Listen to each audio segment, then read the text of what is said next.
could sew some, extensions on or something. Yeah, it was. And what it happened was, was that he was so busy that the nerves weren't going together correctly. So then he started having terrible, what do you call it, migraine headaches. Yeah, so that was very so the reason touching why, testimony. Because he was in so much pain, that's why they were giving him some dosages. But then after that, at first he didn't realize that he had a problem, had developed a problem. But this was the first day that she had ever seen any problem with him. Karen Faye.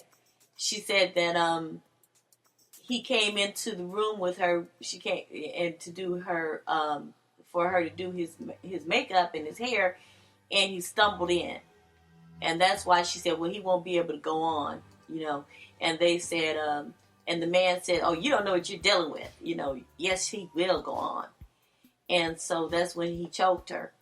Yeah, and so they actually had to put a graft, something to have a skin graft underneath his scalp, and you're saying that they could sew hair into it, and because of the Pepsi commercial when his hair was burned out, and then he had the accident on tour where he fell through a stage. And then what happened was that they called Elizabeth Taylor, and Elizabeth Taylor took him into rehab, and that's when he did a statement that said he realized that he had a problem and he was going to get help. So after rehab that, for painkillers. For painkillers.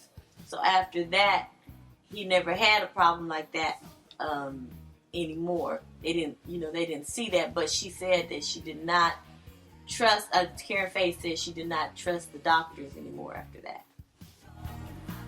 Yeah, that's heartbreaking. I mean, Michael, and it also just encourages you how strong he was as an individual, and I believe is in heaven. But just a strong individual, how he went through all of that and continued to perform and do what he loved and what he was his calling, and brought joy to people around the world in spite of all that he was going through. And so that was really endearing to hear how all the struggles and things Michael went through, as all people have struggles, and how he went through that and made it, with the help of God. And like he said, it's all for love, and he gives so much money with that. In spite of all the work, he would still give all that money away, a lot of that money away. It blows your mind how he was in that pain and that much work, and then he would in turn turn around and give that money away, and for charity, and that's just a beautiful, beautiful thing. So Travis Payne's testimony, basically, Travis Payne, it was fun for me as a MJ impersonator and fan and tribute artist, just to hear the story and the history of how he worked with Michael. And he was talking about how he first worked with Michael on the Remember the Time video, and how he was one of the dancers. He said he wasn't a choreographer at all. He said he was basically a kid, from his perspective. He was much younger, and he said he was just so blessed to be able to work with someone he looked up to his entire life. And that was touching to hear how he said he looked up to Michael his entire life and how he always wanted to meet him. And you see how many people Michael inspired, And he said that he began to work as a choreographer on the Dangerous tour, versus in the beginning of the Dangerous tour on the Dangerous song, and he began to work, closer to him in the years to come. And they were just good friends, and the attorney asked him, and this kind of shows the callousness, the kind of character of the attorney from AEG, because a lot of times they'll just throw stuff out there, or they're constantly trying to use subterfuge, and they're constantly trying to either repeat things they've already said, or they're constantly trying to dodge questions, or they're trying to ask the same questions over and over again. But in this case, they even cut down Travis Payne for saying, I played the video game. I played the video game for Michael Jackson, because Travis Payne had said that he helped to do the choreography for Michael Jackson's video game. She said, "I played that game, and the moves are not like Michael Jackson." That was the statement that the woman from AEG said to Travis Payne. And I was just like, what kind of crap is that? I mean, if that's your opinion, why would you even say that in the court? What's that have to do with anything?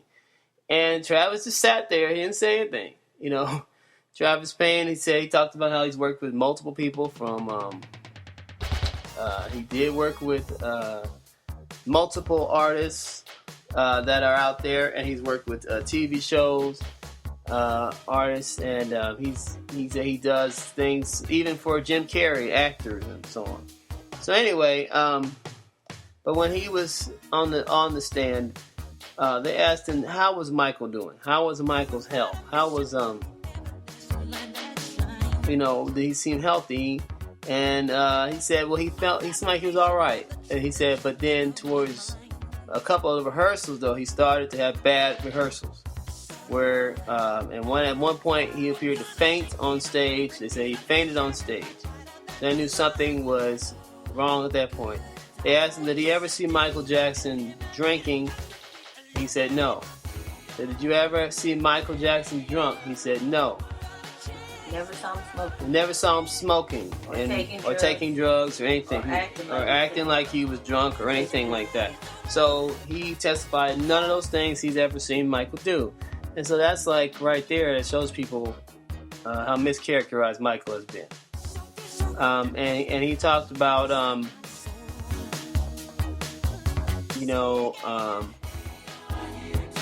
remember, I'll just say this, I remember in the other trial, when they said the Jesus juice over and over again, the Jesus juice. And Jesus didn't even drink did not drink alcoholic wine, period. He didn't make alcoholic wine. He did not.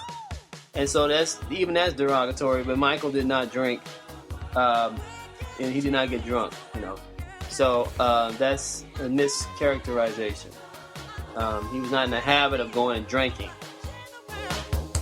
So it was just deep how he just basically cleared the air about Michael, that he was not a drug addict, that he did not do anything he felt that was below board. He did not find anything that he was doing drugs or anything like that. The only time that he saw him, one time he had to cancel a show some years ago in New York, they said. And besides that, he's always been a hard worker.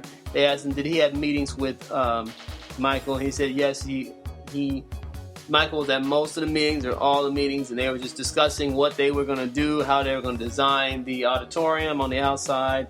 Michael was talking about how they would, even how the decorations inside should look. He was discussing how, all of the memorabilia should look and how it should be sold and how it should meet the fans. How it should meet the fans. He really cared about the fans and the way it should appear, how it looked to them. Like, I guess like a fantasy, and you know how Michael does, Neverland. So he was really just excited. He said, and he said he was excited because he wanted his kids to see the show. He wanted his children to see the show, and he wanted them to be able to experience him finally performing on stage. And that was heartbreaking, but touching at the same time, just showing you how compassionate and how full of life Michael was. And then Michael didn't want to die, didn't want to leave here. He had a full life ahead of him. And Travis would go to meet with Michael every single morning, just about. He would go over there and rehearse with Michael with the moves and stuff every morning that he could. And they would go in the room together and practice. And they would eat the lunch or their breakfast or whatever time he was there. He would eat with the children. Michael would eat with the children, so would Travis. And they would both talk about their mothers, because they were very, very close with their mothers. And Michael was, of course, very concerned about his mother. And he said that Paris would take on the household duties very seriously. She would ask them what did they want to eat, and she would make sure that they got what they wanted to eat that day. And then Prince, would be there, and they'd be talking about. He would talk to Prince about directing, films, because that's what Prince wanted to do. So he would talk to him about that, and then they would talk. Blanket would go in there when they would dance. Blanket likes to dance, so he would go in there with his father and dance, and he was learning the choreography right along with his dad, or his dad was going over it. And of course, his dad did not push him or anything like that, but he just liked to do that. He was in tow of Michael. They said every place that Michael went, there was Blanket right behind him, And so he was talking about how touching it was to be around he and Michael and his children. Go ahead. Yeah, so you see how much a family everybody was, and Travis Payne is like a brother to him. And when Travis Payne came out, actually after Michael passed, Travis Payne was part of doing the "This Is It" dance, which is a drill. And the drill, he said, was invented by Michael Michael wanted something with military precision. He was just a lover of military precision. And he said Travis, based on a track that Michael had done that was part of the Bad song, Michael gave him a part of that, and he just made a military precision song based off of it. And they worked on it together. And so that was for This Is It. That was Michael's last performance. That was his last song he ever did. And we actually got to do that in the Flash Mob America. That's how we first met Travis Payne. And you could tell that he really cared about Michael, and he respected him. And when he did it, it was from his heart, and it was how he was trying to show respect and honor Michael. That, and I think it's apropos that it was military, and that it was. All I want to say is that they don't really care about us.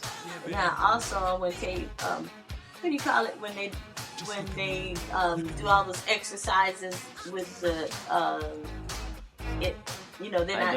they're not shooting anyone, but they do all the exercises with the guns and stuff like that. Well, the other choreographer, the karate or crazy, and the other choreographer that came the next day, and we'll have to get the names of these people because information went so fast. But anyway, she was an assistant to Travis Payne. She said that. Oh, I almost said the word. We'll come back to that. Anyway, no. So you remember? Okay. So let me tell you this right now. I'm trying to get the point across. All right. She said that Michael, they were going to use actual guns. So what Michael wanted to do was the color guard type of thing with This Is It, the drill. And with the color guards, how they use the rifles, and I don't even know if they're real rifles or what they are, but they use them and they spin them, and they do stuff like that. They're not shooting with them or anything like that. But Michael said no, he did not want to use the actual color guard rifles because he said it was not good for the kids. He wanted to make sure that he did not use any guns. So that's why it is that when you see This Is It and you see the drill, you never see any actual guns. He's pantomiming like they have guns as the choreography, but he doesn't have any guns. Okay? So I want to let you know that. So we'll get back at you. So to finish out Travis Payne's testimony, Travis Payne just really was indignant to let everybody know that he never saw Michael do anything, derogatory, that is, especially with drugs or drinking. And he was talking about how much he loved him as a person, how he was always kind, and how it was wonderful working together. He finally said that yes, Michael did have, to reiterate, he said he did have some rough rehearsals, but they were kind of sudden.